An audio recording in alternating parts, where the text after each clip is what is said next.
Shalom, apa kabar? Tentunya luar biasa. Bapak Ibu, saudaraku yang terkasih dalam Tuhan, pada kesempatan ini kita memperingati hari kenaikan Tuhan Yesus ke surga. Setahun yang lalu kita juga mendengar khotbah tentang kenaikan Tuhan Yesus. Dan hari ini juga kita dengarkan lagi. Ya, kenaikan Tuhan Yesus sudah terjadi.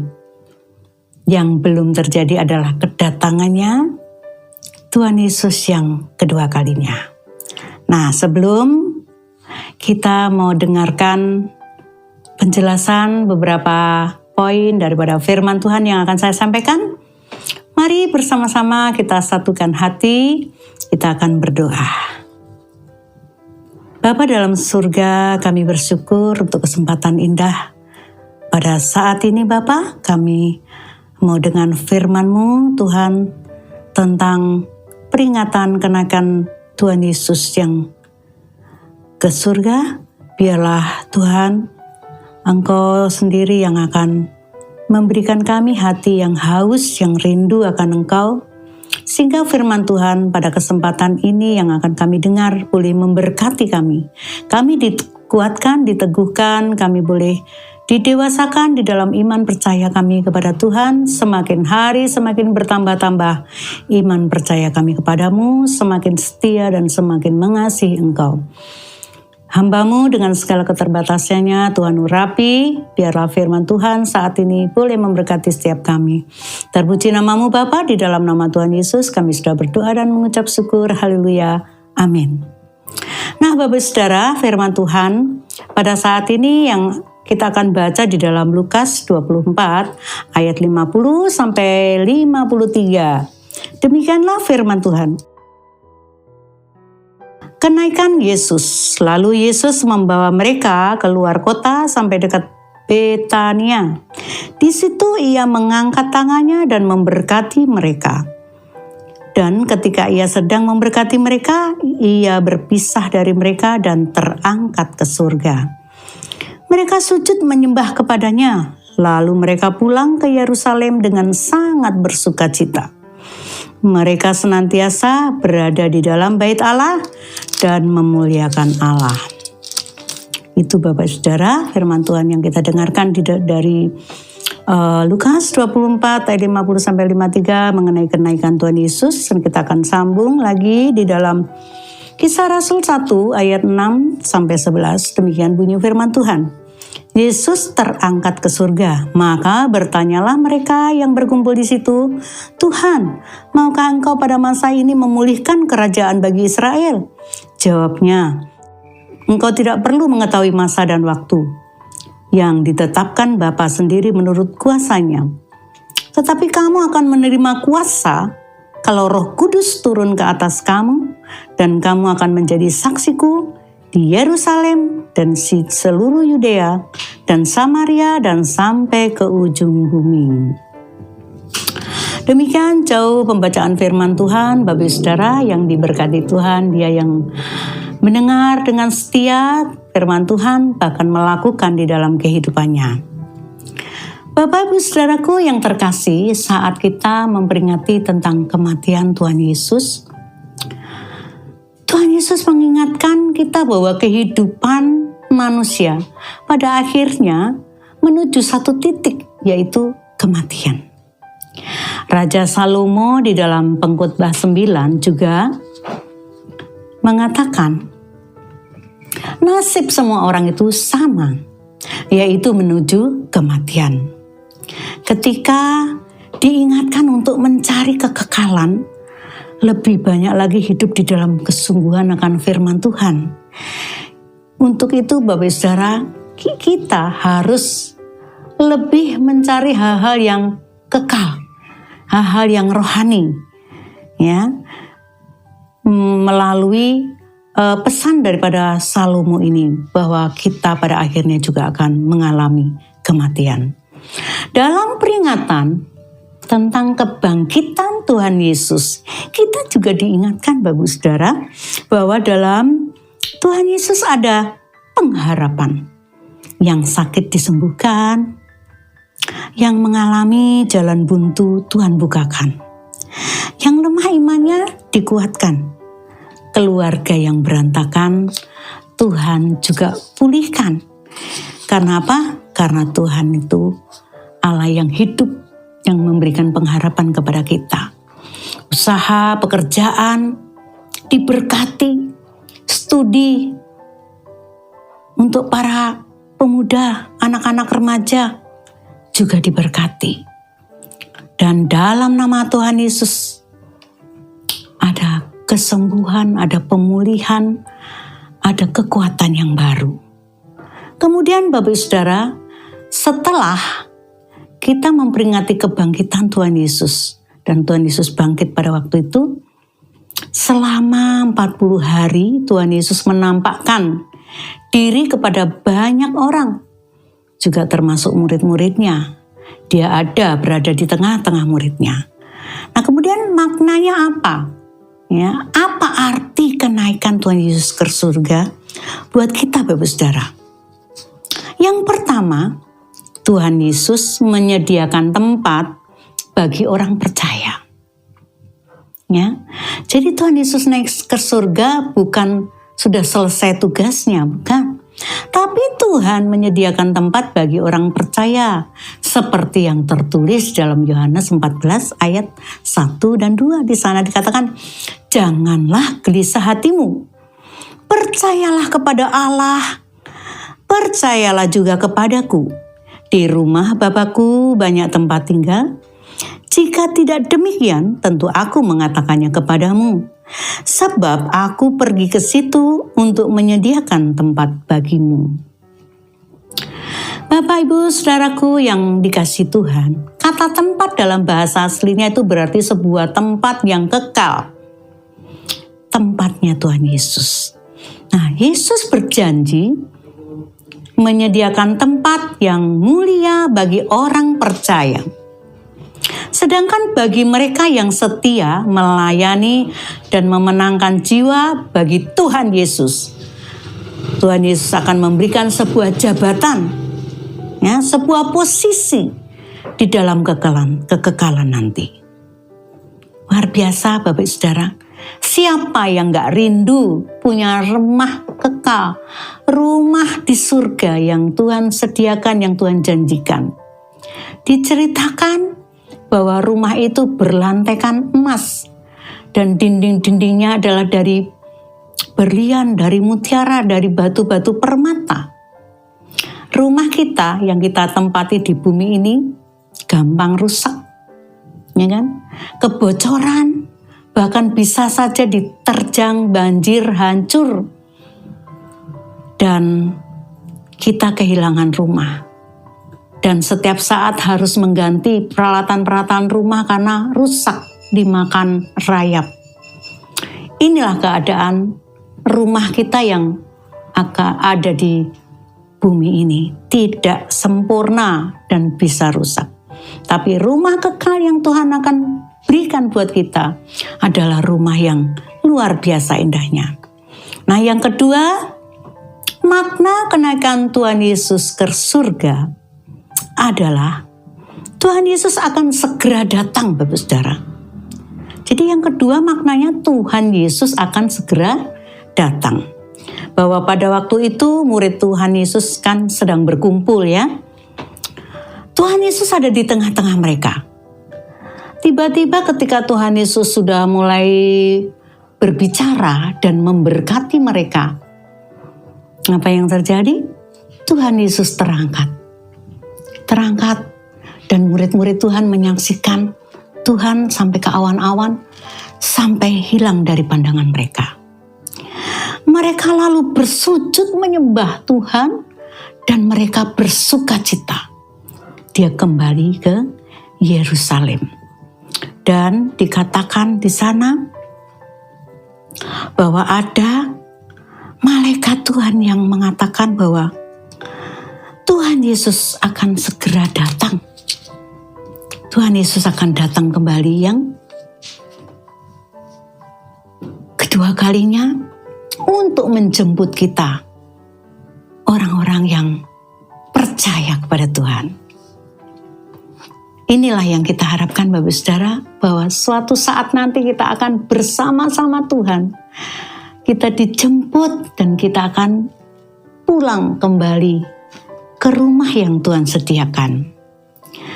Berikutnya yaitu jangan pernah berhenti mencari Tuhan. Jadi alasannya Tuhan Yesus naik ke surga. Yang ketiga itu adalah jangan pernah berhenti mencari Tuhan. Seperti yang telah kita baca di dalam Kisah Rasul 1. Ya, ayat 11 tadi. Dan berkata kepada mereka, "Hei orang Galilea, mengapakah kamu berdiri melihat ke langit?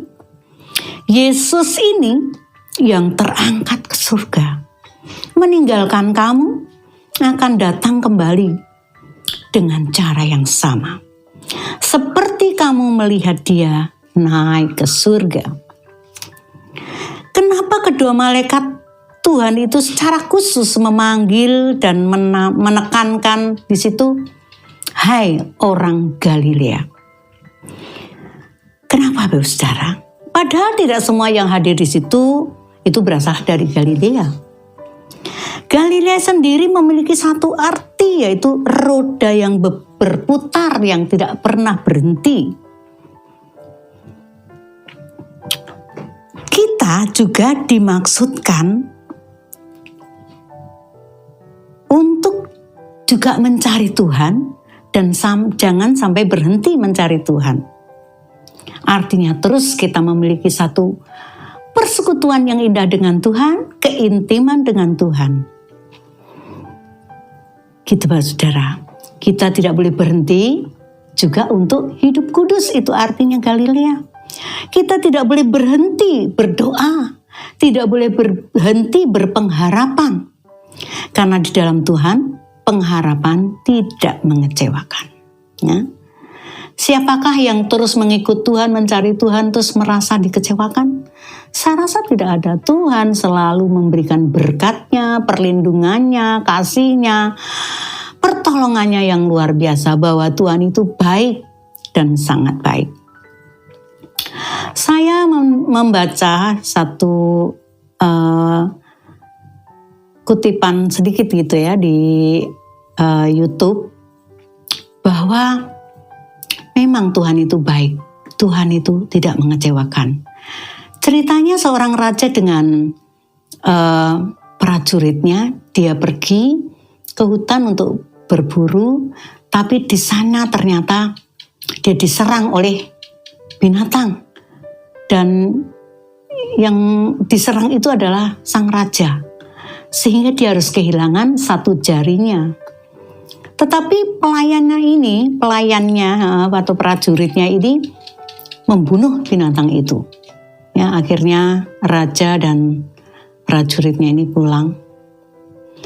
Sampai di rumah dia mengeluh, dia katakan, "Kenapa ya? Kok tangan saya sampai hilang, jari saya sampai hilang satu?" Dan pelayan itu mengatakan kepada raja, "Tapi Tuhan itu baik, sang raja. Kalau dia baik, kalau Tuhan itu baik, kenapa saya harus kehilangan jari saya?"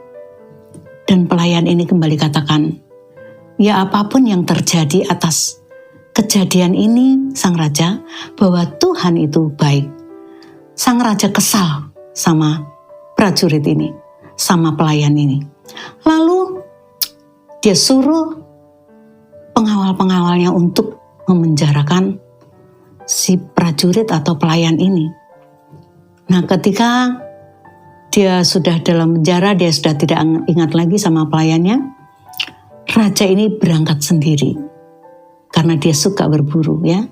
Dia berangkat sendiri, dan apa yang terjadi di hutan itu, dia dijumpai oleh orang-orang primitif dan dia ditangkap. Kemudian dia ingin dipersembahkan kepada dewa. Setelah dia sudah ditempatkan di satu tempat di mana dia mau dipersembahkan, mau dibakar, apa yang terjadi? Dia memeriksa seluruh tubuh daripada raja ini, dan dia mendapati bahwa tubuh raja ini gak sempurna. karena salah satu jarinya tidak ada. Dan akhirnya dia dilepaskan, dia pulang. Lalu dia ingat kepada pelayannya, kepada prajurit yang sudah dipenjarakan itu. Dia katakan, oh luar biasa, Tuhan itu baik. Saya tidak jadi dipenjara, tidak jadi dipersembahkan kepada dewa gara-gara jari saya hilang satu.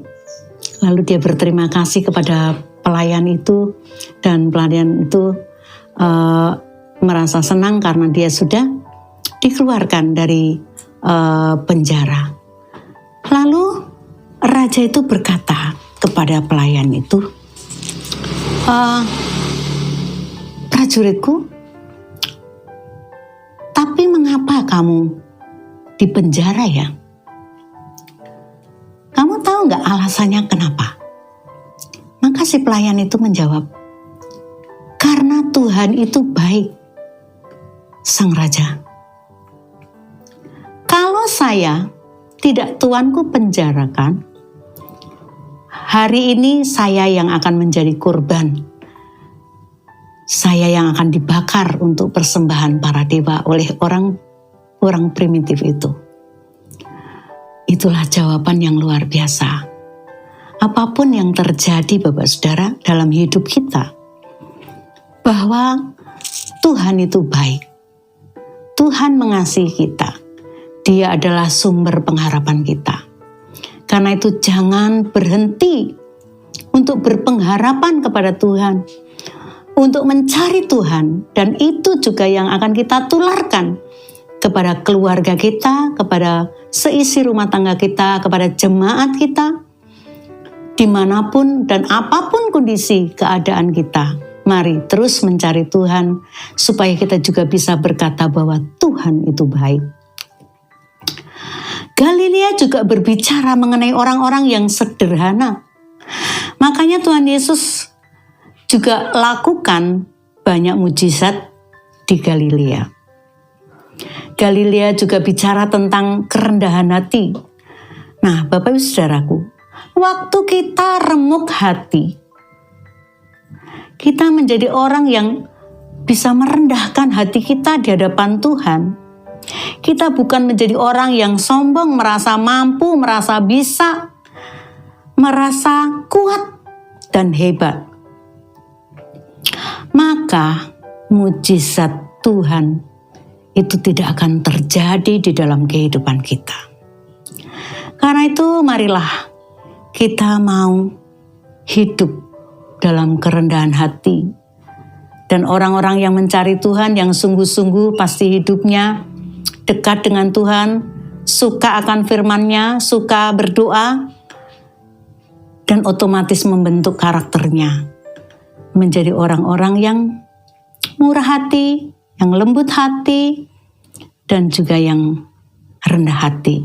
Kita mau belajar kepada Tuhan Yesus yang lemah lembut dan rendah hati, karena hanya Dia yang berani dan katakan hal itu kepada manusia, bahwa Dialah orang yang murah hati dan rendah hati. Nah, Bapak Saudara, yang keempat, Ia naik ke surga supaya Roh Kudus datang menolong orang percaya. Di dalam Yohanes 16 ayat 7 dan Yohanes 14 ayat 16, nanti Bapak Saudara bisa baca. Tuhan memberikan seorang penolong, yaitu Roh Kudus. Roh Kudus itu adalah sebagai pribadi, ya. Dia juga kadang bisa merasa sedih, berduka, merasa disakiti ketika kita tidak sungguh-sungguh kepada Tuhan. Tuhan Yesus waktu itu sudah mengingatkan ya bahwa Dia akan naik ke surga, dan tapi Dia akan memberikan satu penolong, yaitu Tuhan Yesus. Tuhan Yesus tidak akan membiarkan murid-muridnya sendiri. Waktu itu kan Tuhan Yesus ada bersama-sama dengan mereka. Ya, Tuhan Yesus berjanji akan memberikan satu penolong, yaitu Roh Kudus. Dan Roh Kudus itu diberikan bukan hanya untuk murid-muridnya saja, Bapak Saudara, tetapi juga buat kita semua. Ya, seisi dunia ini. Orang-orang yang percaya kepada Tuhan akan menerima Roh Kudus. Ya, kita akan menjadi saksi Kristus ketika Roh Kudus itu turun ke atas kita. Saudaraku yang terkasih, pada waktu 3,5 tahun yang lalu Tuhan Yesus ada di dunia. Dia pergi ke sana kemari untuk melayani orang-orang sakit, melepaskan orang yang terikat, menyembuhkan banyak orang. Dia 100% manusia. Dia juga merasa haus, lapar, seperti kita. Dia dibatasi oleh satu lingkungan. Jadi dia dengan murid-muridnya itu hanya pergi dalam jarak yang tidak terlalu jauh. Tapi bersyukur saat ini Bapak Saudara, karena Tuhan Yesus mati, bangkit dan naik ke surga, ada penolong yang dikirim sebagai gantinya, yaitu Roh Kudus. Kalau tidak ada Roh Kudus, maka mungkin kita yang di sini, di negara Indonesia ini, tidak akan kebagian kehadiran Tuhan. Ya, jadi bersyukur Tuhan mengirimkan Roh Kudus, karena Roh Kudus itu dikirim untuk menolong kita, menghibur kita, untuk membuat orang percaya kepada Yesus Tuhan dan menyadarkan manusia akan segala dosa-dosa dan pelanggarannya. Dan juga Roh Kudus yang menolong kita untuk kita percaya akan firman Tuhan, untuk mengerti rencana Tuhan di dalam kehidupan kita.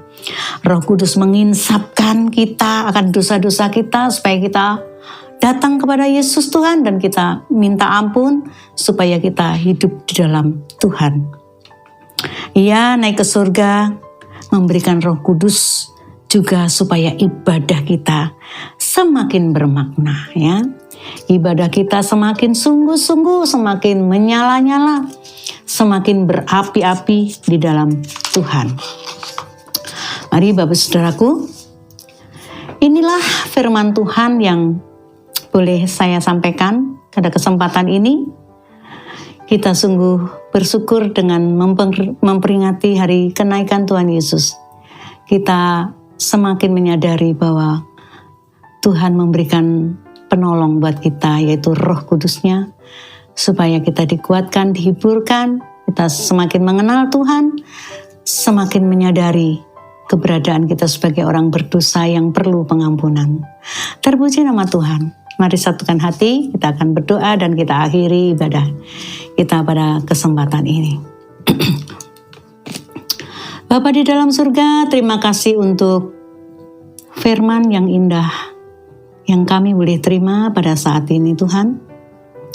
Biarlah firman-Mu Tuhan membawa kami semakin menyadari bahwa Tuhan naik ke surga untuk menyediakan tempat buat kami.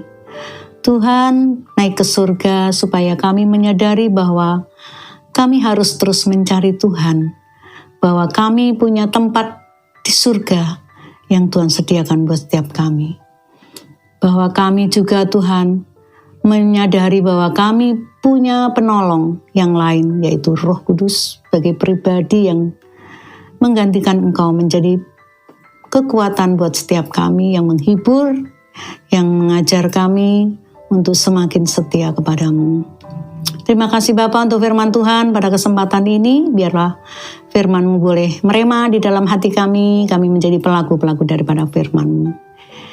Indah doa dan ucapan syukur kami Tuhan, yang kami naikkan hanya di dalam nama Tuhan Yesus. Haleluya, amin.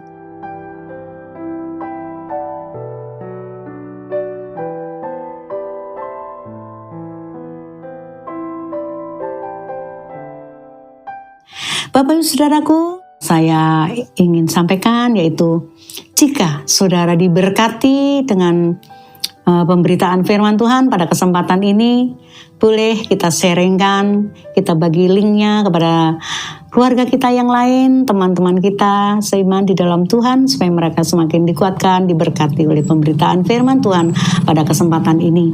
Dan juga apabila di antara Bapak Saudara ingin memberkati gereja kami, GGP Mazmuria, silakan nanti boleh lihat nomor rekening dari bendahara kami yang ada di YouTube GGP Mazmuria. Mari Bapak Saudara, Sebelum kita mengangkat tangan untuk menerima berkat, saya juga mengingatkan kembali 5M. Kita harus menjaga jarak, mencuci tangan, memakai masker, menjauhi kerumunan, dan jangan kita sering-sering mengadakan pertemuan-pertemuan di luar karena corona masih belum reda, ya. Corona masih ada di sekitar kita. Mari satukan hati, kita berdoa, kita mengangkat tangan kita menerima berkat Tuhan. Saudara-saudaraku yang terkasih, terimalah berkat anugerah dari Bapa di surga melalui anaknya yang tunggal, yaitu Tuhan Yesus Kristus, dengan persekutuan Allah Roh Kudus.